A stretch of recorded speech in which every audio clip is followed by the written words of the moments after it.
catedrático Alejandro Calderón para hablar sobre la coyuntura legislativa. Señor Calderón, qué gusto tenerlo en este espacio. Buen día, bienvenido. Un placer compartir con ustedes. Buenos días.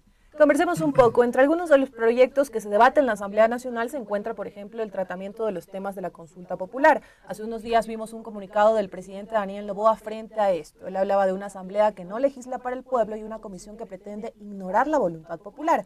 Ante esto también vimos el pronunciamiento del legislativo. Señalan que el presidente Noboa hizo afirmaciones inexactas sobre el tratamiento de los temas de la consulta popular, por lo que exigen al gobierno responsabilidad en el tratamiento de un tema tan importante. Continuamos viendo estas acusaciones por parte del Ejecutivo y el Legislativo y viceversa. Como usted también sigue analizando esta relación, también ya vamos avanzando en meses, se vienen las elecciones de 2025.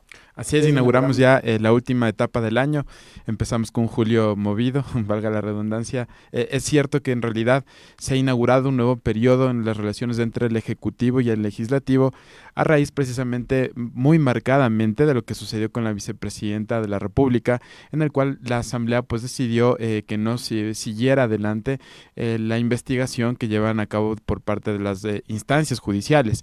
Y esto determina un quiebre de relaciones completa entre lo que ha venido haciendo el gobierno y lo que sucede en la Asamblea Nacional.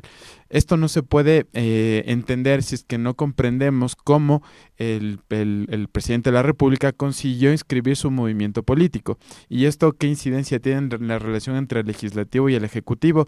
Es que precisamente ya no requeriría o ya no necesitaría de grandes pactos para poder llegar, por ejemplo, a una contienda electoral, porque ya tiene la formación política con la cual puede presentarse a la candidatura y que por lo tanto este tema de pactos o de negociaciones entre candidaturas ya no es tan necesario como antes. Ahora lo que está claro es los pactos curiosos, tan móviles que suceden en la Asamblea Nacional sin ninguna ideología, sin ninguna coherencia, como sucede por ejemplo entre Construye y la Revolución Ciudadana, cuando se presentaron con programas políticos completamente diferentes, o lo que pasa con la alianza entre el Partido Social Cristiano justamente y el correísmo, en lo cual evidentemente hay una ruptura total entre la Asamblea Nacional y el Ejecutivo y el Presidente de la República, lo cual puede determinar mucho lo que va a pasar estos meses que evidentemente ya estamos en campaña electoral.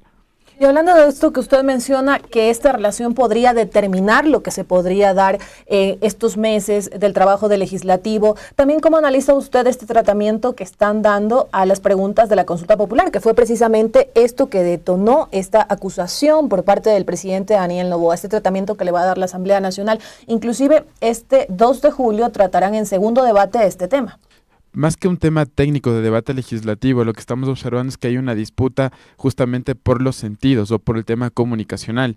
Lo primero que ha hecho la Asamblea Nacional y desde el propio presidente hasta algunos asambleístas que son presidentes de algunas comisiones es desmentir al presidente de la República, como por ejemplo el hecho de que se decía que estaban haciendo diferentes reuniones o mesas para declarar que tiene una incapacidad mental el presidente de la República y que por lo tanto no podía seguir en el mandato. Lo que ha hecho la Asamblea es llevarlo mediáticamente, es una disputa más de carácter mediático que no técnico.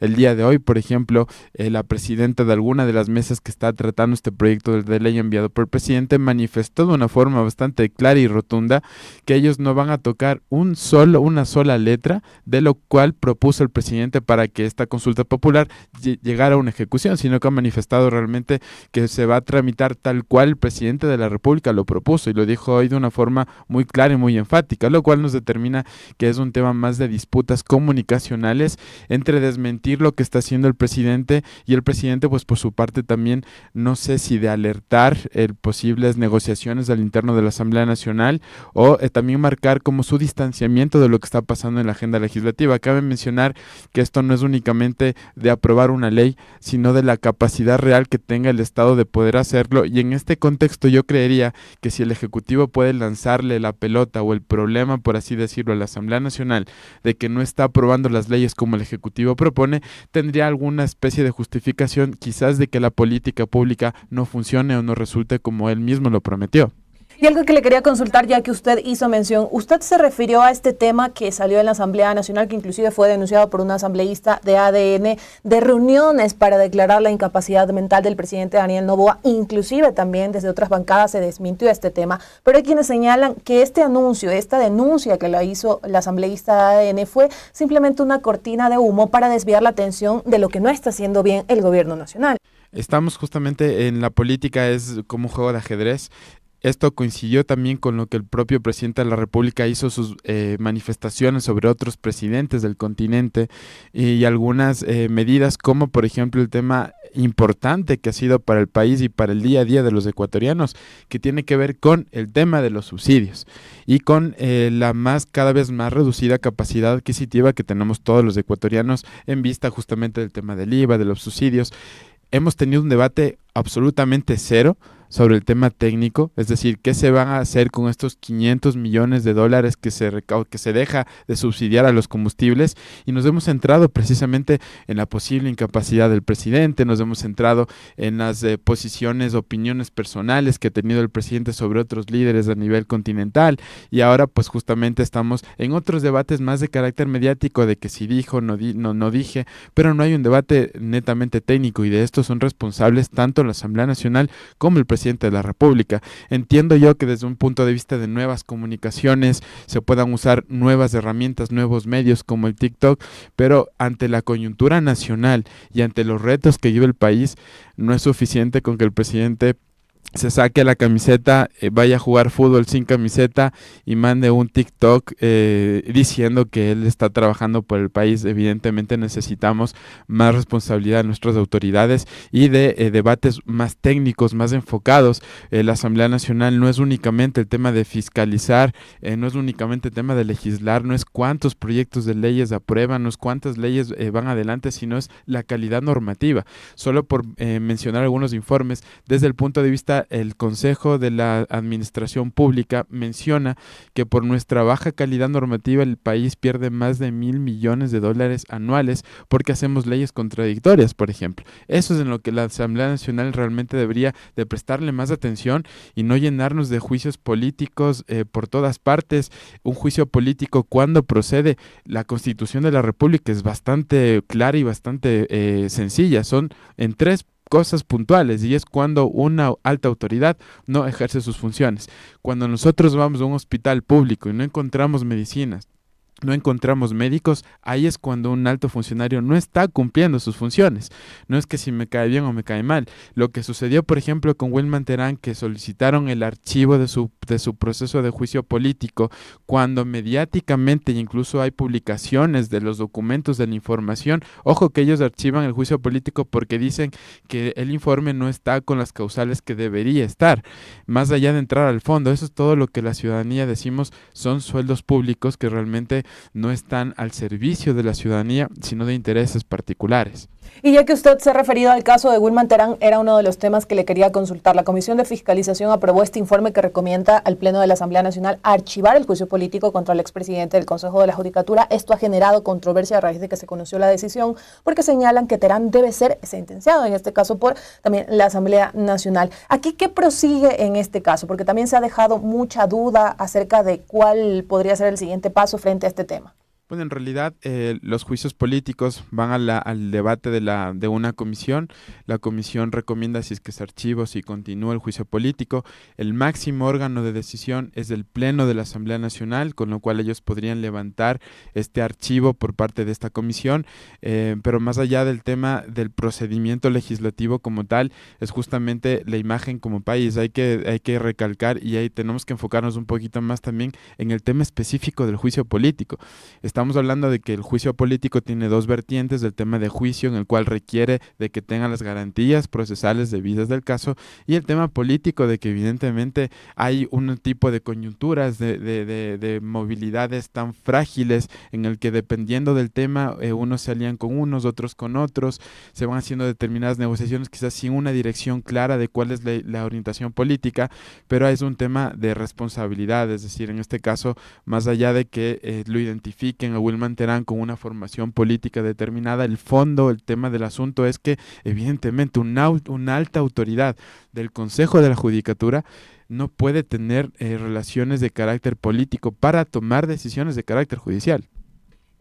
Ahora va a pasar al Pleno de la Asamblea Nacional. ¿Qué decisión cree también se dé en el Pleno de la Asamblea Nacional frente a este tema? Posiblemente en la Asamblea Nacional, conforme estas mayorías que estamos viendo, van a aprobar el archivo de este informe. ¿Por qué? Porque hay una clara alianza entre el Partido Social Cristiano y el correísmo, en el cual van a determinar que sea la justicia el que tenga que seguir con el procedimiento legal. Esto creo que en política todo puede cambiar a última hora, todo puede pasar, pero tal cual están ahora mismo los pactos ya consolidados, lo más probable es que el Pleno apruebe esta solicitud de archivo por estas nuevas alianzas que hay entre el Partido Social Cristiano y el correísmo. En caso de que se archive en la Asamblea Nacional este caso, el de William Terán, el juicio político, una vez que la Comisión de Fiscalización pues recomienda eso al Pleno de la Asamblea, ¿qué precedente y también qué concepto afianza el hecho de que se dé esto en la Asamblea? Lo que esto afianza es que la Asamblea Nacional, primero, que los asambleístas y con todo el cariño, con todo el respeto del mundo, no tienen un mínimo conocimiento de procedimientos legislativos, una. Y la otra, como decía, el juicio político es bastante sencillo. Son 3 líneas claras que establece el artículo de la Constitución. No hace falta ser ni abogado, ni jurista, ni experto para ver cuándo aplica un juicio político. Pero esto marca muchos antecedentes peligrosos. Por ejemplo, recuerda el juicio político que le hicieron al expresidente del Consejo de Participación Ciudadana y Control Social por un tema del carnet que había presentado antes de asumir el cargo. Ahí no aplica un juicio político. Ahí puede aplicar una investigación fiscal, puede aplicar la revocatoria del carnet, ver por qué el funcionario le dio mal en el caso de que se haya sido el carnet de discapacidad, pero eso no es un juicio político. Y la Asamblea Nacional ha tomado el juicio político justamente como si fuera un sainete de la Edad Media, es decir, este personaje público, político, quiero que tenga unas consecuencias determinadas, públicas, políticas, y en base a eso es cómo se están manejando el juicio político. Y ojo, no solo es las repercusiones políticas, sino que el pueblo ecuatoriano, con los impuestos que pagamos cada día, cuando compramos un agua, cuando compramos un tarro de leche, cuando compramos cualquier cosa, después nos toca indemnizar porque son mal ejecutados los juicios políticos, y tiene la parte de juicio que tiene que respetar unas garantías mínimas que no se lo hace, que sea de aquí a 5 años, que vaya al sistema interamericano, pero al final esta falta de conocimiento de los asambleístas al ejecutar el juicio político no lo pagan ellos, lo pagamos nosotros. Seguimos en esta entrevista para los medios comunitarios de Corape con el politólogo y catedrático Alejandro Calderón. Estamos hablando sobre algunos temas de la coyuntura legislativa, temas que se tratan al interno de la Asamblea Nacional. Y usted ha hecho referencia también a esta falta de conocimiento por parte de los legisladores, así lo ha mencionado, y aquí le quería consultar, ¿cómo analiza también usted todos estos meses de trabajo legislativo? Usted ha señalado que también muchas veces se centran en juicios políticos que no son necesarios en vez de pensar en las necesidades de la población. ¿Cuáles son esos temas que a su criterio la Asamblea Nacional ha dejado de lado y son importantes? Bueno, la evaluación técnica básica es que justamente nos ha faltado más desarrollo técnico, que es lo que esperamos en unas mesas de trabajo. Por ejemplo, en el tema de la seguridad, que es la principal problemática que identifican los ciudadanos ecuatorianos que tienen que ser atendidas por las instituciones públicas. Y el primer tema fundamental es que evidentemente no es si es que son más penas, si son más años, menos años, sino que han habido una ausencia de criterios técnicos de cómo complementamos estas políticas de seguridad, si es que lo hacemos, por ejemplo, con temas de educación, como cuál es el elemento fundamental por el cual hay inseguridad, cómo complementamos este tipo de políticas públicas, porque caemos en el debate superfluo, en el debate sin sentido, en el debate sin contenido, de que consideramos que si les ponemos más años de penas y si construimos nuevas cárceles, vamos a ser más seguros, lo cual la ciencia de las políticas de seguridad demuestran que es completamente falso, pero no hemos tenido un debate al respecto. Entonces, las 3 grandes problemáticas que tenemos los ecuatorianos, como el tema de la seguridad, como el tema del empleo y como el tema de la independencia judicial, no han sido tratados en ninguna mesa técnica en el seno de la Asamblea Nacional, y eso es lo que evidentemente el pueblo lo determina y lo observa. Solo por poner un dato, en el Latinobarómetro, en estadísticas publicadas hace 2 semanas, él determina que la gente no confía, los ecuatorianos no confiamos en la Asamblea Nacional en un 70%, en una Asamblea Nacional que recién ha sido posicionada, son asambleístas nuevos, y esto define justamente esta desconexión o esta falta de responsabilidad de los movimientos y partidos políticos de poner en candidaturas a gente con capacidades técnicas, a gente con conocimientos que nos lleven a estos grandes debates nacionales. Lo que la Asamblea Nacional le tiene que decir al gobierno es: alerta, vamos a apoyarnos juntos. minutos, y quizás este no es el camino para conseguir solucionar el tema de la seguridad, sino que propongamos mesas técnicas en las cuales podemos tener decisiones más consensuadas y sobre todo el tema de largo plazo. ¿Cómo vamos a poder cambiar una política petrolera? Una política de extracción minera? Están, por ejemplo, pendientes de 800 millones de inversión en el tema minero, cuando no ha existido un debate de si esto le interesa al país, si esto no le conviene al país y cómo tomamos medidas a largo plazo. Evidentemente, la evaluación de la Asamblea Nacional es nefasta, no solo por los ciudadanos, sino también por el tema técnico que ha llevado en sí, y esto tiene que ver justamente con que no hay un control de las funciones que deben tener los movimientos y los partidos políticos. Señor Calderón, y algo muy importante que yo también quería mencionar previo a esta análisis que usted ha hecho referencia, es que también varios organismos han alertado sobre la transparencia que queda debiendo esta Asamblea Nacional, pero es un tema que no solamente se ha alertado ahora, sino también en anteriores periodos legislativos. ¿Por qué, si se sigue alertando sobre este tema, no cambia? Bueno, es importante mencionar que hace ya unos 10, 20 años se ha venido trabajando desde el Estado en temas como, por ejemplo, el gobierno abierto.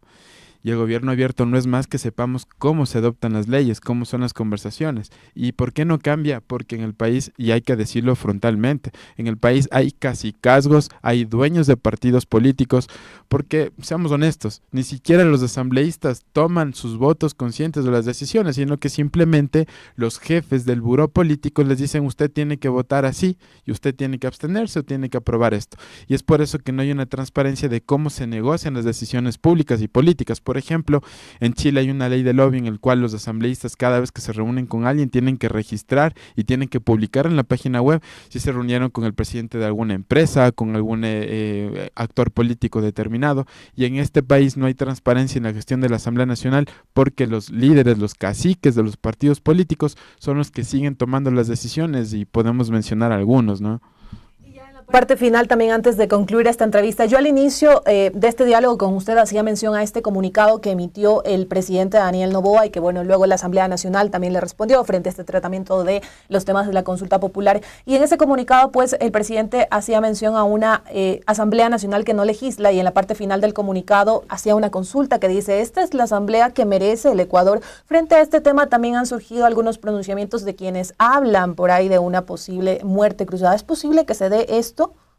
No, una muerte cruzada no, por los tiempos políticos no va a pasar, no va a suceder, no interesa a nadie tampoco en este contexto, porque, como mencionábamos, ya estamos justamente en tiempos electorales y son evidentemente únicamente llamadas cortinas de humo para que empecemos a hablar de una posible muerte cruzada, y no en los temas en la cual el país nos la estamos jugando, como por ejemplo el tema de qué va a pasar con esta recaudación que haga el gobierno.